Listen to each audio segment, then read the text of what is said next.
Hi, welcome to the Retirement Railroad Matinee Modeling Tip of the Day. I'm Steve, and today I'm going to cover things that I've already covered in numerous subsections, so to speak, over the last year and a half. All right, and that is what I do to put a piece of rolling stock in service on the track.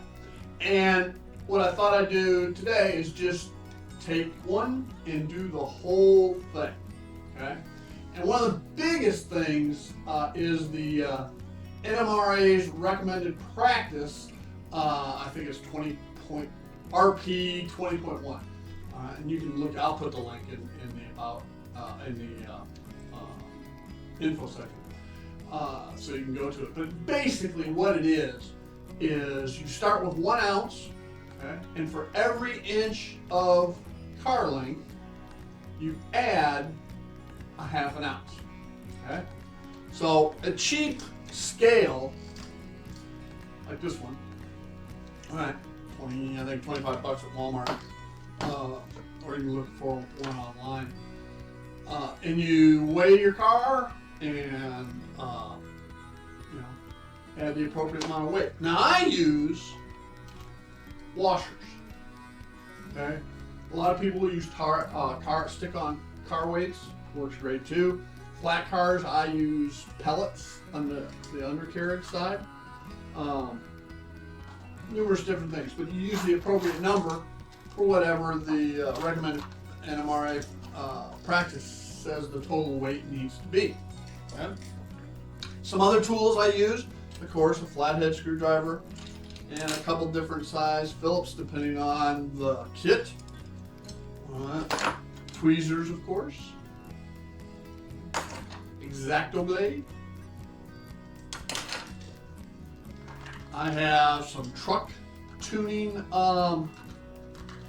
dies, I guess, for lack of a better term.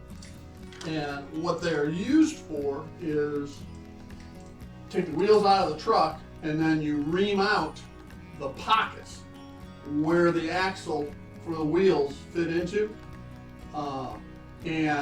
These will cut them and smooth them out so that your axles freely spin better.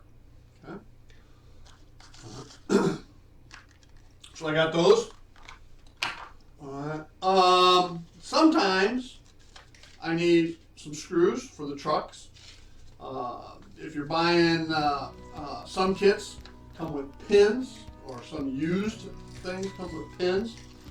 And it's always better to have them screwed in. I use some KD red and gray washers, okay, so that I can adjust the height of the coupler if necessary. Metal wheels, okay. For this project, I've got some Walthers 33-inch metal wheels. Some freight cars take 36-inch metal wheels, and I think some of the like wall cars and stuff may even take 28s. I'm not sure. I don't have it. They weren't part of my era.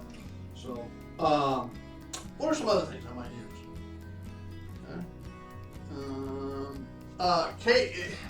KD couplers are a must in my book.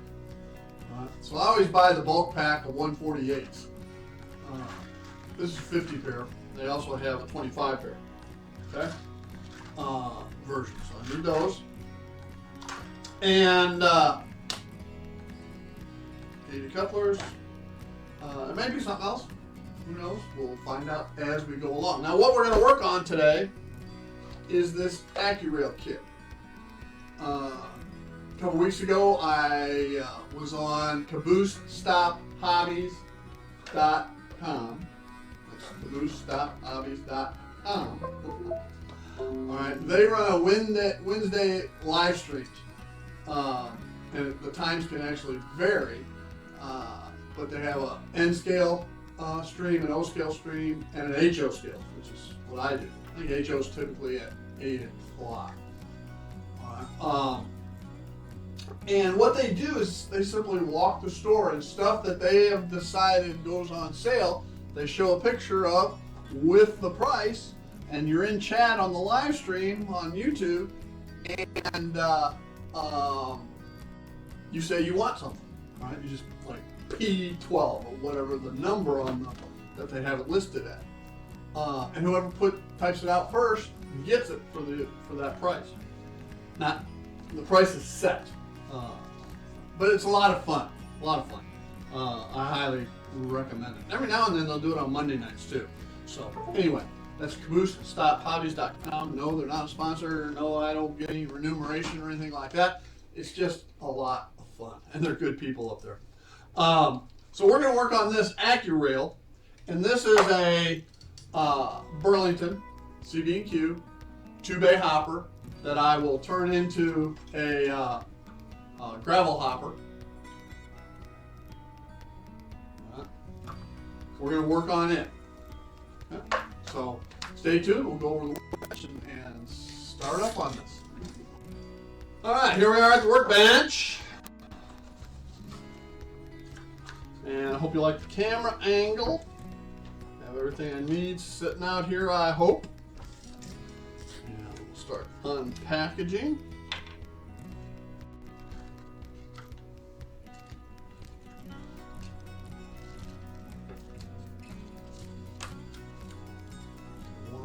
Coupler covers came off.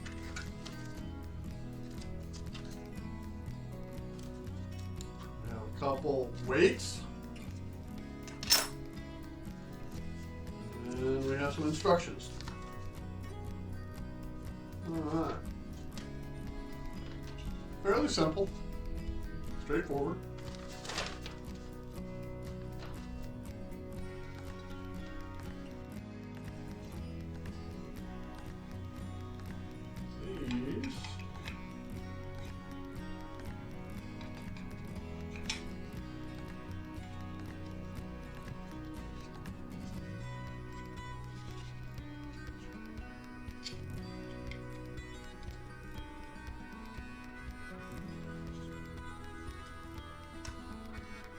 Just test fitting these weights for right now.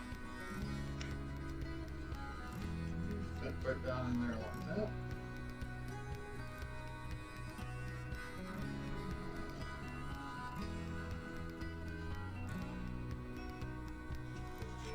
I think I want to prime these up before I put them in and get them painted. So stay tuned.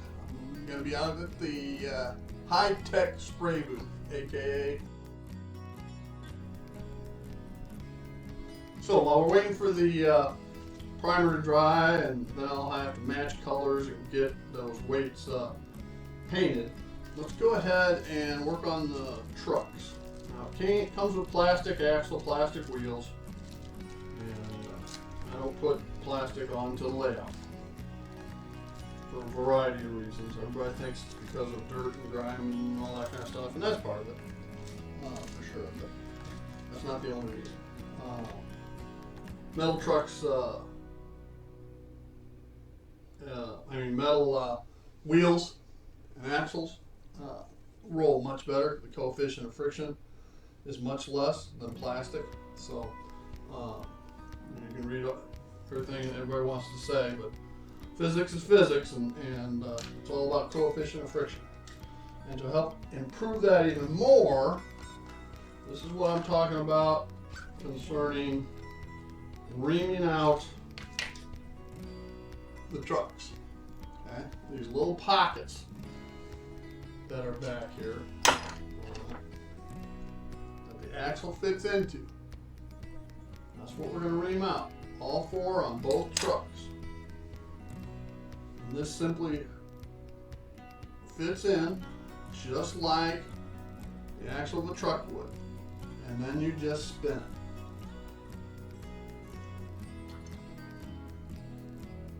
And it is cutting the pockets. You can even put a little pressure on the outside. Will not hurt it.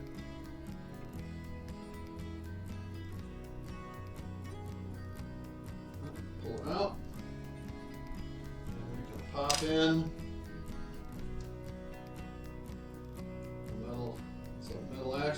wheels and see how they turn. Freely spinning. I can still feel them going around and around and around. Okay? So that's what we're looking for. Let's do the other side. Back and forth.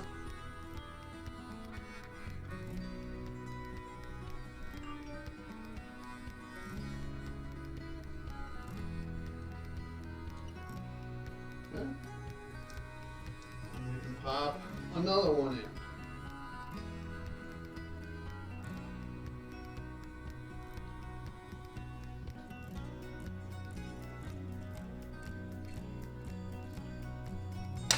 Oh, we can double check it. Yeah. And just so you can visually see. I mean, I hardly touched that.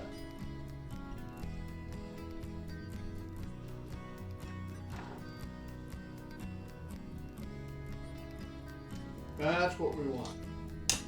Okay?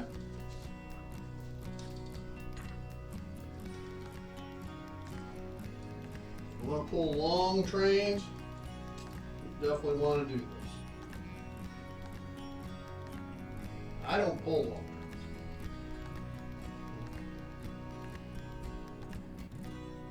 But I do it anyway. I just go back and forth, round and round.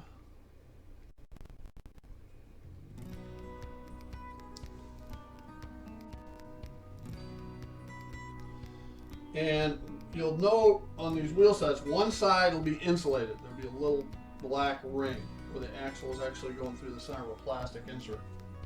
Okay, you want to make sure when you put the wheels in that you put both of those insulated sides on the same side of the truck.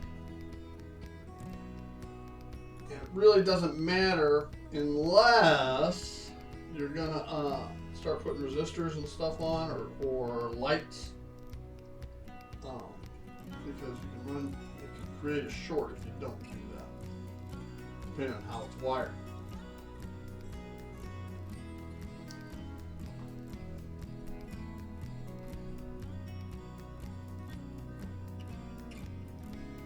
Test this one out.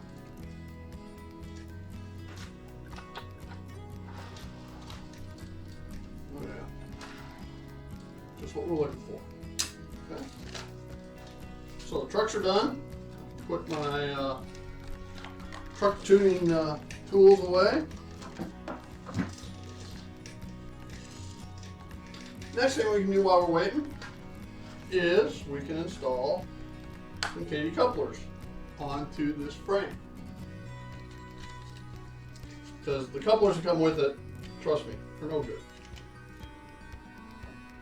And, you know, a lot of times, like the McCheapies that come on so many kits, I'll run those for a while because at least they work until they start giving me a problem. Then I replace them with KDs. Okay? But the ones that come with here, they got some fake ones, and they're really not meant to work. They're more for display, I think. So anyway, I just don't even bother with them. Now, these four wheel sets that came with the kit, you can save these because they make for excellent detail parts. Like you could put a bunch of them inside, staggered inside of a gondola or gondola. If you want, you could have them scrapped near an engine facility or repair facility, all different kinds of things. So the better of these, I tend to keep like these. Okay, but that's just me. They do have another set of couplers. You know, these are kind of the fake ones. They give you some others that they're double up, and you put them together, and they still won't work with a crap. All right, KDs. Can't stress that enough. Now, before I put KDs on, if everything is correct, coupler box height is correct, and so forth, you should have adequate clearance going across frogs and switches and such. Okay. My layout, I have a lot of elevation changes, some of which are right around switches. So the preset height, even if everything's perfect, may be problematic. So and Katie makes a tool, but I simply use some bent pliers. And I take it, and if you notice the way it is right now, okay, hang on, and I just bend it a little bit, all right, and this will afford it a little more clearance going across frogs.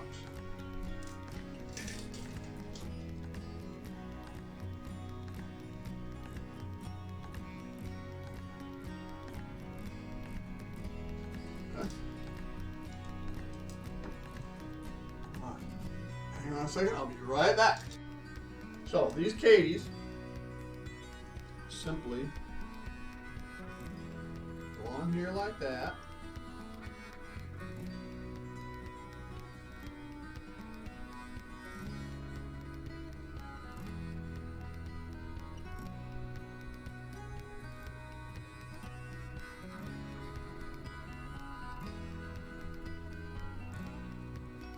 And fit like that. This kit came with some tiny, tiny screws, so we're gonna use those.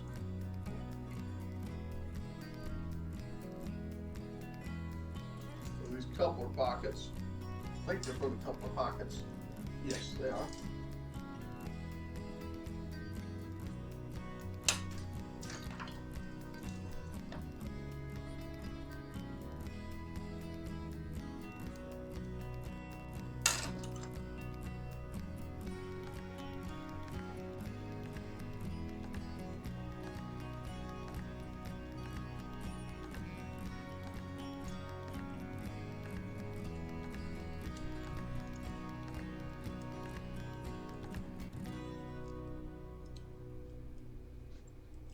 And when you're doing couplers, whether it's this type or others, please make sure you don't over tighten screws like this, because if you do, it affects the ability of the coupler to spring back and forth. That said, you also need to make sure it's tight enough so that the coupler doesn't sag.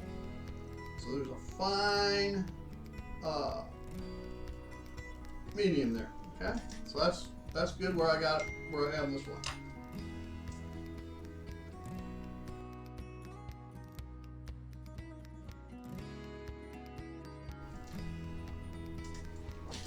All right, so I went ahead, I put the detail parts on, and I went ahead and used the two little screws that came with it. It came with four, one for each coupler pocket and one for each set of trucks, but there are pins that come with these as well.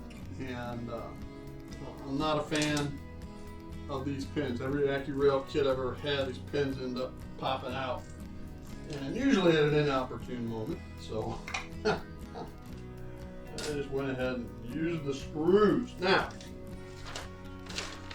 NMRA, if you went to the website to check on the weights, you can go there, same place, and check on coupler heights.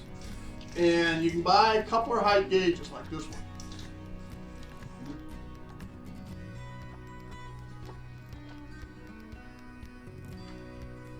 Alright, and this one sits just a tad low maybe. Let's try the other side.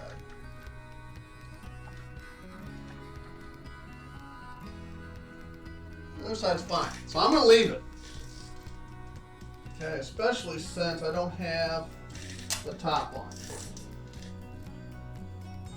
I still have the two hopper door mechanisms to put on here, but I can't do that until I get the weights in. And then I'll do put the frame on, and then I'll put these on. All right. So put all these extra stuff. The cheapies couplers that came with it also come with the metal pins for magnetic uncoupling. I'll just put those back in the box. I'll never use them. There are a couple more pieces on here, detail pieces, part of the mechanism, hopper door mechanism. So I'll save those for now, and just hang tight. And when those weights are all primed up, dried, repainted, dried, we'll finish her up. All right, so I got thinking. Never a good thing. This is a hopper. Okay, so we need a load in that hopper.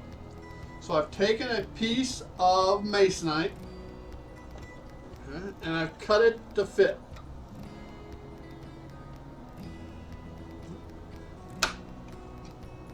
Why, you say? Well, a couple things here.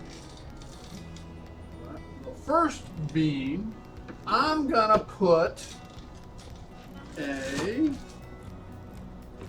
magnet underneath the load. Okay, and I can put a standard magnet, or I can put one of these neodymium magnets, which are super magnetic. Okay. Now I'm going to put, this is going to be a gravel hopper. Okay. So I'm going to use the ballast that I use around the track as my gravel. I'm going to put it on here, glue. I'm going to put the magnet underneath. So that I can have a tool, to lift off. I can put one of these on a dowel rod and be able to lift the load out of the hopper. Okay? So let's go ahead, and I'm going to tape off this so that I can add the gravel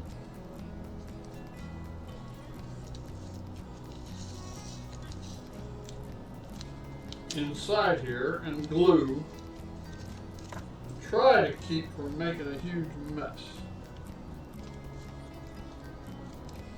So let me go get some ballast and some glue, and we'll make this load. Okay, so I have my ballast or gravel. I have my wet water. Now, isn't all water wet? Yes, all water is wet, but not all water is wet water. It's water, a little bit of isopropanol alcohol, and a little bit of dish detergent. And it breaks up the surface tension and allows the glue not to bubble up, but to soak in and spread more evenly. Now we don't need a whole lot of ballast on here. And we do need to have it somewhat spread evenly. At least so it covers up all the masonite.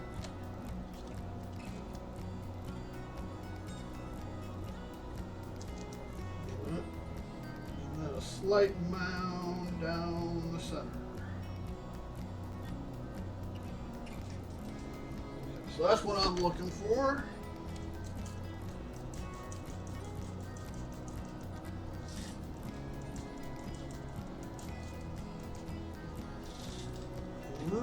And then I keep my 50-50 mix of ballast glue.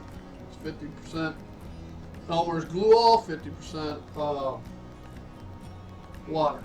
Watered down. And a little alcohol, a little dish detergent. I just drip it in.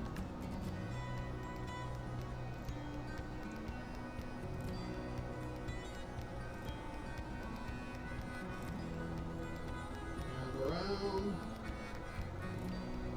And it'll spread evenly, not a problem. And I just leave it at that. Okay? Wait for it to dry. Then I'll glue on the magnet underneath, and we'll have a load. So with that, stay tuned. We're back, and we've got our weights painted up, and they're not a perfect match, but it's on the underside, so I'm not going to worry about it too much. Put a little dab of CA, super glue under here. And we use CA because it's metal or plastic.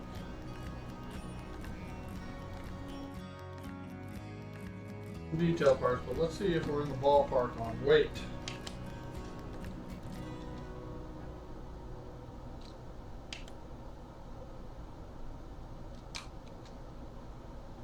.3 ounces.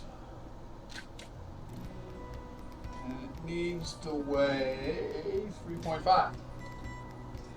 Now, granted, the load is going to add some to it, but not enough.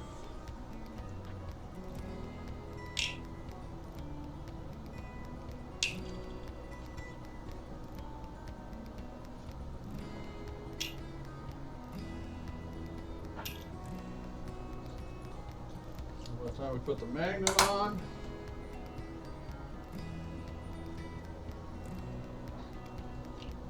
and the weight, that should do it.